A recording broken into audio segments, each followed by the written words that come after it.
अगर इसमें कुछ आपको गैर वाजिब लगे तो मुझे। नहीं भाई साहब अवतार सिंह, आपने बहुत अहम सवाल किया और एक बेहतरीन सवाल किया, और इस सवाल के ज़रिए कुछ लोगों के दिमाग में जो गलत फहमी वो भी इंशाल्लाह दूर हो जाएंगी, और आपके साथ जो गलत फहमी वो भी इंशाल्लाह दूर हो जाएंगी।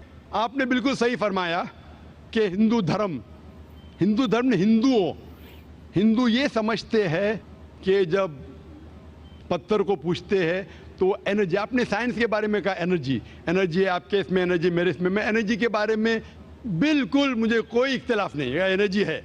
लेकिन ये कहना कि ये एनर्जी अल्लाह है, ये एनर्जी खुदा है, ना कुरान में लिखा है ना वेद में लिखा है। पॉइंट नंबर 1, ये आपकी गलत फहमी है कि ये एनर्जी खुदा है। कुरान में लिखा है कि उसके जैसा कोई नहीं है, there is nothing like it, वलम यकुल लहू कुफुवन अहद, उसके जैसा कोई नहीं है। यही चीज बाइबल में लिखा है, there is nothing like unto it in the heavens above, in the earth beneath, in the water beneath the earth. भगवान के जैसा मुमकिन ही नहीं कोई भी चीज, आसमान में हो, धरती पे हो, जमीन पे हो, ना कंकर, ना पत्थर, ना मूर्ति। वो ही लिखा है वेद में, न तस्य प्रतिमा अस्ति, उस भगवान का कोई अक्स नहीं, कोई पेंटिंग नहीं, कोई फोटोग्राफ नहीं, कोई मूर्ति नहीं। तो ये लिखा है धार्मिक किताबों में, लेकिन धर्म के मानने वाले अपनी आसानी के लिए तब्दील कर रहे हैं। मिसाल के तौर पे आप सपोज बिजनेसमैन हैं, आप एक कंपनी के मालिक हैं, आप एक अपना पुराना उसूल, किस तरीके से कंपनी चलना चाहिए, उसूल से चलते आ रही है। आपके कोई नई मैनेजर आते उसूल को बदल देते, आपके उसूल के खिलाफ काम करते, बोलते क्या ये और बेहतर होगा, इससे मुनाफा ज्यादा होगा। आपके उसूल है कुछ, आपके उसूल होंगे क्या मैं ईमानदारी से काम करूं, आपके मैनेजर के उसूल होंगे ईमानदारी को छोड़ो पैसे ज्यादा कमाने का। आपको जब पता चलेगा आपका मैनेजर आपके उसूल को तोड़ रहा है, बोलेगा मालिक ज्यादा पैसे मिलेंगे, रिश्वत दो, आप उससे सहमत है, आप बोलेंगे ज्यादा पैसे छोड़ो, मिलते क्या नहीं मिलते, रिश्वत देना हराम है।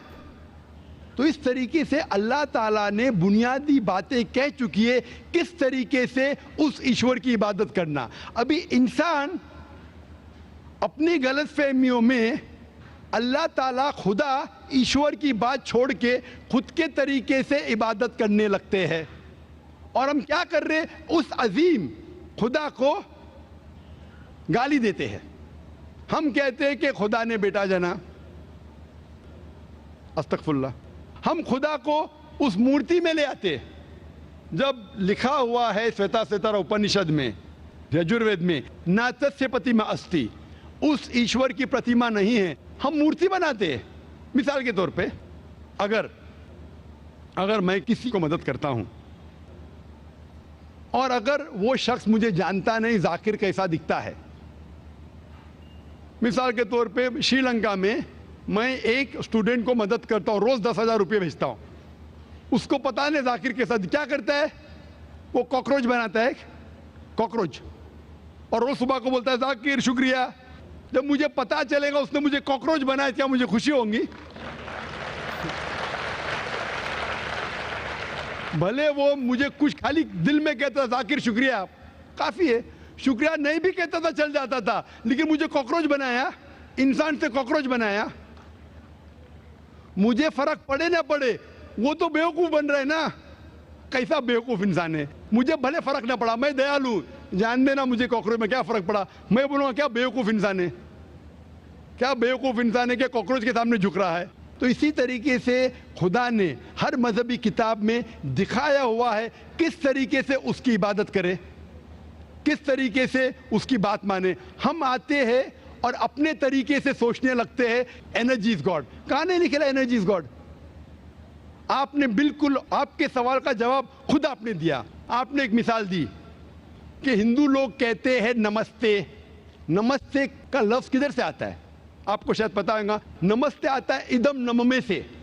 इदम नममे मतलब मैं आपके सामने झुकता हूं, मैं आपकी इबादत करता हूं, बराबर। इदम नममे आप कहना चाहते मैं आपके अंदर ईश्वर की इबादत करता हूं। मिसाल के तौर पे वो आदमी चोर है, वो गलत काम कर रहा है, बलात्कार कर रहा है, आप उसको ईश्वर बोलेंगे? आप ईश्वर को इतना घटिया समझ गए? वो बलात्कार करने वाले इंसान को बोलते हैं आप ईश्वर है। इससे भाईचारगी बढ़ेगी नहीं घटेगी। वो बलात्कार करने वाले को, वो चोर को, वो डाकू को मैं ईश्वर मान रहा हूं, उसके सामने झुक रहा हूं। अल्लाह को क्यों गाली दे रहे, ईश्वर को क्यों गाली दे रहे, खुदा को क्यों गाली दे रहे? इस्लाम में, इस्लाम की भी आपने मिसाल दी, इस्लाम में हम कहते अस्सलामु अलैकुम, अल्लाह ताला से फरमाते इस इंसान पे सलामती दे। चाहे वो अच्छा इंसान है तो भी सलामती देने की बात अच्छी है, चाहे वो चोर या डाकू हो, मैं बोलूंगा अस्सलामु अलैकुम। मैं कह रहा हूं या अल्लाह, या रब, या खुदा, या ईश्वर, या भगवान, इस डाकू पे रहमत फरमा। कुछ बुरी बात है ना? मैं अल्लाह को गाली दे रहा हूं, उसके लिए दुआ दे रहा हूं कि तू गलत काम छोड़ और सही रास्ते पे आ। अगर मैं उसको खुदा मानूंगा तो खुश हो जाएगा, वो और चोरी करेगा, वो और बलात्कार करेगा। कोई भी धर्म में ही नहीं सिखाता। ये धर्म के मानने वाले अपनी खुद की इजाज करते हैं, इसे कहते हैं इनोवेशन, बिदात।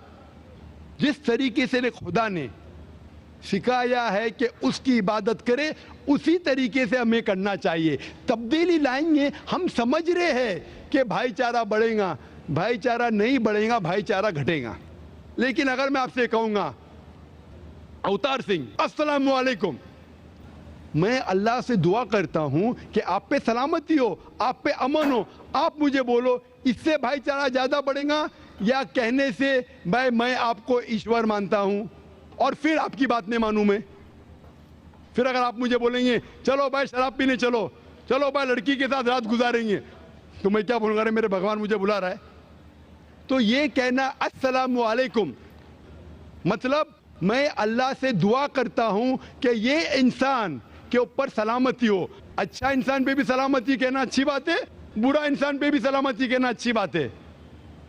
तो इस तरीके से इस्लाम में जो ग्रीटिंग है उससे किसी को नुकसान नहीं होता है, ना it is hypocrisy, it is the best way of भाईचारा।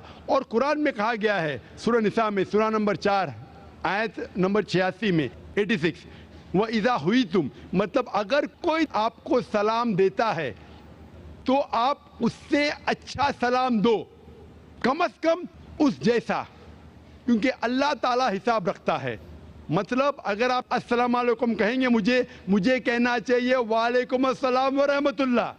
अगर आप कहेंगे अस्सलाम वालेकुम व रहमतुल्लाह, मैं कहूँगा वालेकुम अस्सलाम व रहमतुल्लाह व बरकातहू, और बेहतरीन होना चाहिए या कम से कम यकसा।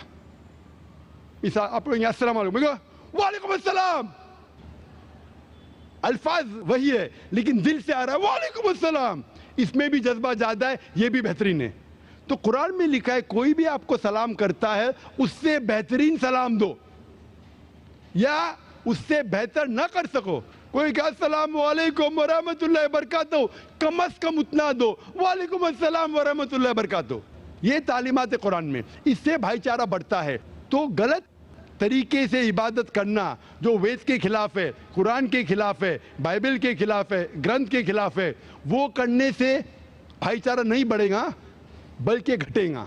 तो इसीलिए हम ये जाने ईश्वर जो हमारा बनाने वाला है, हमारा खालिक है, वो जानता है कि किस तरीके से उसकी इबादत करना चाहिए, वो बेहतरीन जानता है। मिसाल के तौर पे आपको डॉक्टर कोई दवाई देता है कि ये लाल गोली सुबह को लेना, हरी गोली दोपहर को लेना, आप बोलेंगे छोड़ो हरी लाल, मैं नीली गोली खाऊंगा। अरे वो डॉक्टर है, वो जानता है। तो इसी तरीके से हमारा खालिक, हमारा मालिक खुदा है, उसकी बात के ऊपर अमल करना। इसीलिए जो इंसान खुदा की बातों पे अमल करता है उसे कहते हैं इस्लाम, मतलब submit, he is called as a Muslim. तो जो कोई अल्लाह के मुताबिक चलता है उसे कहते हैं person who submits his will to God. Hope that answers the question. तो ये थी दोस्तों आज की वीडियो, जिसमें डॉक्टर जाकिर नाइक से एक सिख भाई ने जो है वो काफ़ी अच्छा सवाल किया, बुजुर्ग थे वो, उन्होंने काफ़ी अच्छा जो है वो सवाल किया और काफ़ी ज़्यादा जो है वो सख्त लहजे में किया कि आप कहते हैं कि मूर्ति पूजा करना गलत है, नमस्ते कहना जैसे इस्लाम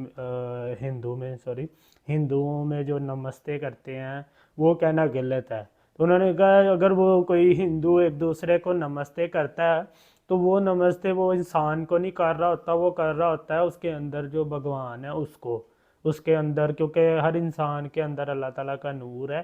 तो मतलब हम अल्लाह ताला का या खुदा का नूर है, तो वो उसको सलाम कर रहा होता है या उसको नमस्ते कह रहा होता है। उन्होंने ये कहा है, तो ये कहना गलत नहीं है। वो अब उस भगवान के आगे झुक रहा होता है, क्योंकि नमस्ते का मतलब है कि मैं आपके सामने झुकता हूँ। तो वो उस भगवान के सामने झुक रहा होता है जो उस इंसान के अंदर नज़र आ रहा होता है। फिर उन्होंने कहा है कि मूर्ति पूजा जो है वो किसी भी चीज़ के आगे जो है वो झुकना और उसकी पूजा करना वो गलत नहीं है। वो असल में वो उस पत्थर की पूजा नहीं कर रहे होते, वो उस पत्थर में अपने भगवान को देख रहे होते हैं, तो इसीलिए जो है ना वो उसकी पूजा करते हैं, ना कि वो पत्थर की पूजा करते हैं। क्योंकि डॉक्टर जाकिर नाइक ने तो अपने लेक्चर्स में कहा हुआ है कि ये लोग जो है मूर्ति पूजा करना गलत है, बिल्कुल गलत है। और उन्होंने काफ़ी ज़्यादा इस चीज़ को, काफ़ी ज़्यादा दफ़ा इस चीज़ को जो है वो प्रूव भी किया है। लेकिन इस दफ़ा वो जो थे उन्होंने कहा है जी, सिख भाई ने, उन्होंने कहा कि वो उस पत्थर की पूजा नहीं कर रहे होते थे, वो कर रहे होते थे उसमें जो पत्थर में वो अपना खुदा देख कर, भगवान देख के उसकी वो पूजा करते हैं, तो इसीलिए वो गलत नहीं है। तो फिर डॉक्टर जाकिर नाइक ने बहुत ही ज़्यादा एक्सप्लेनिंग तरीके से, बहुत ज़्यादा अच्छे तरीके से और बहुत ज़्यादा दलील के साथ उनको एक्सप्लेन किया कि जब कुरान मजीद में, वेद में और हर जगह, हर जो किताब है मज़हब की, हर मज़हब की किताब में लिखा हुआ है, यहाँ तक क्रिश्चियन की किताब में, कुरान मजीद में, वेद में, ये सबसे 3 बड़ी किताबें हैं, इनमें लिखा हुआ है कि खुदा का, भगवान का और गॉड का कोई भी अक्स नहीं है, कोई उनकी मूर्ति नहीं है, उसकी कोई प्रतिमा नहीं है, मतलब अक्स नहीं है किसी किस्म का, वो कुछ भी नहीं है। तो फिर ये इंसान खुद से कैसे ही क्रिएट कर सकते हैं? और उन्होंने कहा ये करने वाला ही इंसान खुद है, इन्होंने खुद ही जो है ये सब कुछ चीज़ें बनाई हुई हैं, ये मूर्ति वगैरह ये सारा कुछ इंसान खुद करने वाला है। हालांकि जब हिंदुओं की किताब में लिखा हुआ है कि भगवान की कोई जो है प्रतिमा नहीं है, अक्स नहीं है, कोई मूर्ति नहीं है, शक्ल सूरत नहीं है, तो फिर ये लोग कैसे मतलब खुद बना सकते हैं? तो ये इनके खुद के जो किए गए, ये जो मूर्ति पूजा जो करते हैं, ये इनके खुद के ऐड होने वाले हैं। उन्होंने जिसको कहा इनोवेशन है, ये बिद्दत है, इन्होंने खुद साथ ऐड की हुई है। तो ये थी दोस्तों आज की वीडियो, जिसमें डॉक्टर जाकिर नाइक ने बहुत ही अच्छे तरीके से बयान किया। उम्मीद करता हूँ आप लोगों को वीडियो पसंद आई होगी। मिलते हैं नेक्स्ट वीडियो में, तब तक अपना ख्याल रखिएगा। अल्लाह हाफिज़।